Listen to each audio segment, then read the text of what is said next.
In the aftermath of World War I, the Treaty of Versailles in 1919 imposed crushing reparations on a defeated Germany, totaling 132 billion gold marks, equivalent to around $33 billion at the time, or roughly half a trillion in today's dollars. This staggering sum was meant to compensate the Allies for war damages, but it came with the infamous war guilt clause that branded Germany solely responsible for the conflict, fueling national resentment and economic strain from the start. The Weimar Republic, Germany's fragile new democracy, struggled to rebuild amid lost territories, a crippled industry, and mounting debts, while the Allies demanded payments in gold or goods like coal and timber. By 1921, the London schedule of payments formalized the burden, but Germany quickly fell behind, printing money to cover deficits and sparking early inflation that eroded the mark's value. The crisis exploded in January 1923 when Germany defaulted on coal deliveries, prompting French and Belgian troops to occupy the Ruhr Valley, the heart of German industry. In response, the Weimar government called for passive resistance, urging workers to strike and refusing cooperation with the occupiers. To pay the idled workers' wages and support their families, Berlin cranked up the printing presses, flooding the economy with paper marks. What followed was one of history's most devastating hyperinflations. Prices doubled every few days, then every few hours. A loaf of bread that cost 250 marks in January skyrocketed to 200 billion marks by November.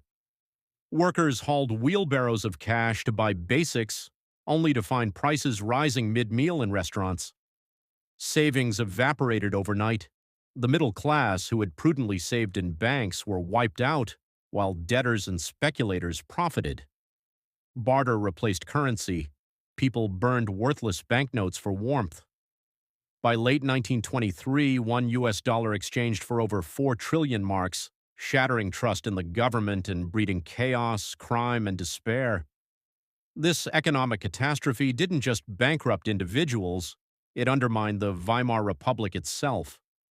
Political extremism flourished amid the suffering. Left-wing uprisings and right-wing putsches erupted, including Adolf Hitler's failed beer hall putsch in November 1923. Germans blamed the November criminals who signed Versailles and the democratic leaders who enforced it, deepening the stab-in-the-back myth and eroding faith in the young republic. The hyperinflation crisis ended abruptly that same month when Chancellor Gustav Stresemann introduced the Rentenmark, a new currency backed by land and industry, halting the printing frenzy. Recovery came with the 1924 Dawes Plan, which provided massive American loans, reduced annual payments, and scaled them to Germany's capacity, ushering in a brief golden age of stability. The 1929 Young Plan further eased the total burden, cutting it significantly and extending timelines. Yet the hidden scars ran deep. The 1923 collapse destroyed livelihoods, polarized society, and convinced millions that democracy was weak and incapable of protecting them.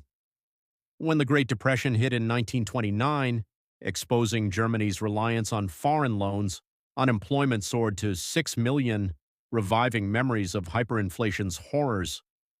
This fertile ground of bitterness and instability allowed radical voices, particularly the Nazis, to rise, promising to tear up Versailles, restore pride, and deliver economic security. The secret reparations bill of World War I didn't just bankrupt Germany's economy in the 1920s, it sowed the seeds of political upheaval that would lead to catastrophe 2 decades later.